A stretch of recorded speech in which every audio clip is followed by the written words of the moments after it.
Seorang tahanan tewas bersimbah darah di dalam sel. Sebuah pisau menusuk perutnya. Tuduhan mengarah pada Randy, teman satu selnya. Terdengar suara cambukan di ruang interogasi. Terdengar pula teriakan kesakitan. Beberapa orang penjaga sangat ketat. Fahri dan Tio sibuk menginterogasi Randy. Saya tidak melakukannya. Saya orang baik. Tidak mungkin saya pembunuh. Orang baik tidak akan masuk penjara. Lantas siapa lagi pelakunya kalau bukan kau? Sekarang tengah malam, tidak mungkin tahanan lain masuk ke sel kalian. Memang kami tahanan. Tapi apa hanya kami yang dituduh atas semua kejahatan? Bisa saja para penjaga yang masuk ke dalam sel dan membunuhnya.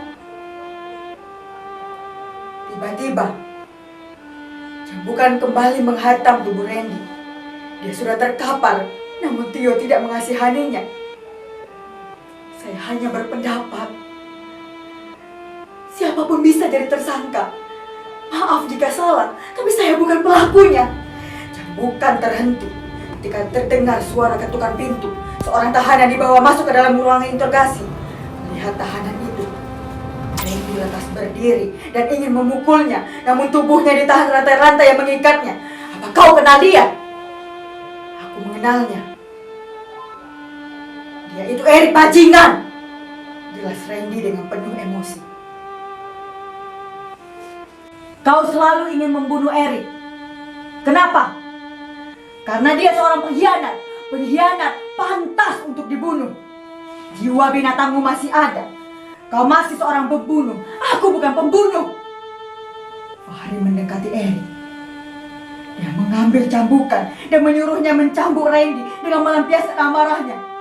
Awalnya dia menolak, tapi dendam kesumat dalam hatinya semakin besar. Randy yang membuatnya masuk penjara. Hidupnya mendadak hancur dan tak tersisa.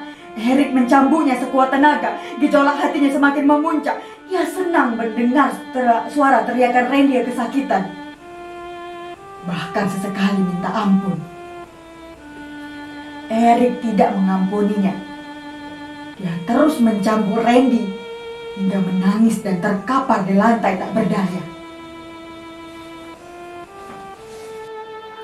Ceritakan, apa yang dilakukan Randy hingga dia berakhir di penjara?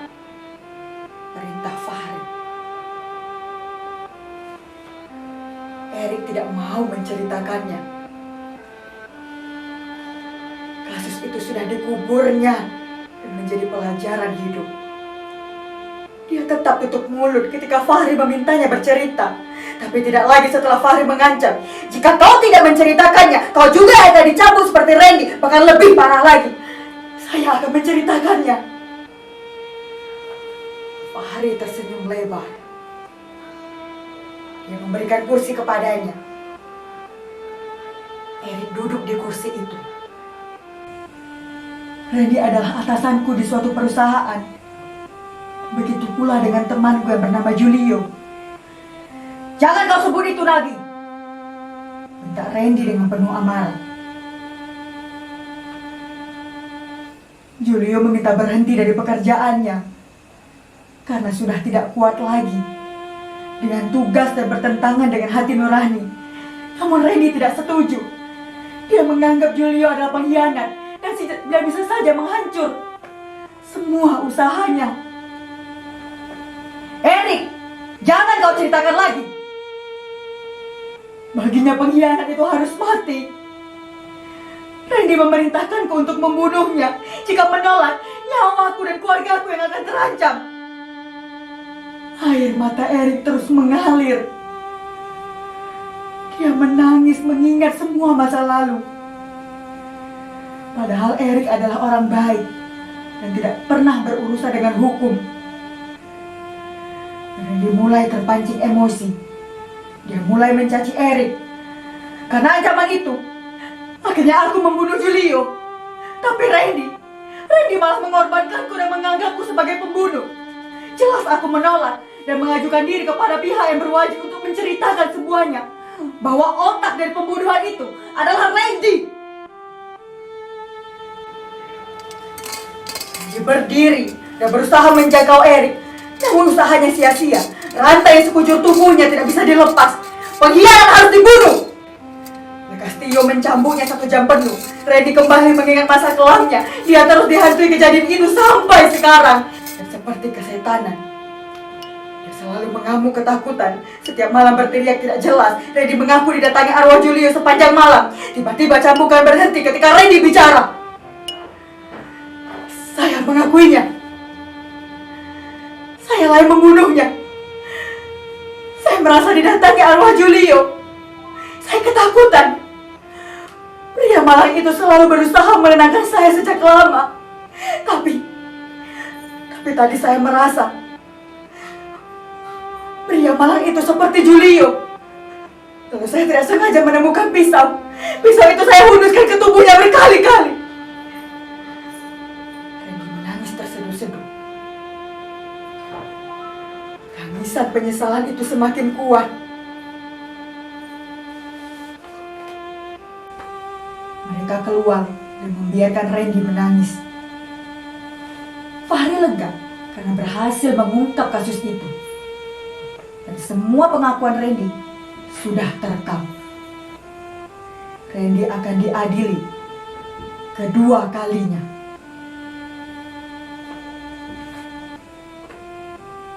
Orang-orang baru saja pergi dari pemakaman. Namun Nurul masih tetap di sana menatap makam suaminya. Seorang wanita berjalan ke arahnya. Wanita itu dia kenal 1 tahun lalu. Dia mencoba menenangkan Nurul dan merangkulnya. Nurul menangis di pelukannya, menumpahkan seluruh air matanya. Maafkan semua perbuatan suamiku kepada Julio, ucap Nurul penuh penyesalan. Semua yang terjadi biarlah berlalu. Saya dan keluarga sudah memaafkan Randy. Awalnya memang berat, tapi nanti ibu akan ikhlas dan membiarkan Randy dekat kepada Tuhan. Kalau boleh tahu, kenapa semua ini bisa terjadi?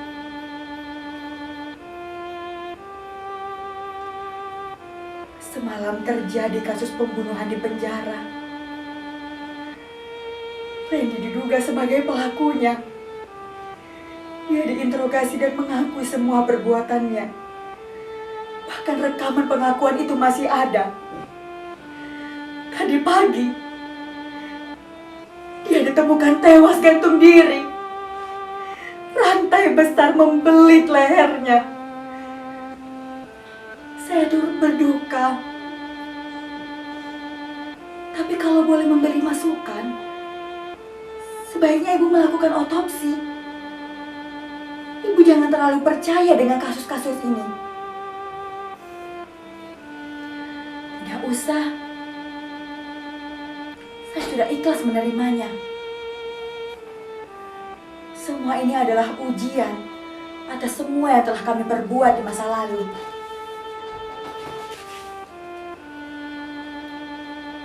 Tidak ada jawaban. Wanita itu izin pamit pulang. Nurul terus menatap tubuhnya. Tiba-tiba, seorang pria turun dari mobil hitam. Dia menghampiri Nurul, tepat di makam suaminya. Kaukah yang meletakkan pisau itu di selnya? Tanya Nurul. Tentu, aku yang melakukannya sendiri. Pisau yang kau beli dan semua rencanamu sangat ampuh, jawab Fahri sembari mengelus pipi Nurul. Tampak Nurul tersenyum bahagia. Dia menikmati elusan pipi dari Fahri. Jadi, kapan kita akan menikah? Bulan depan, tuntas Fahri.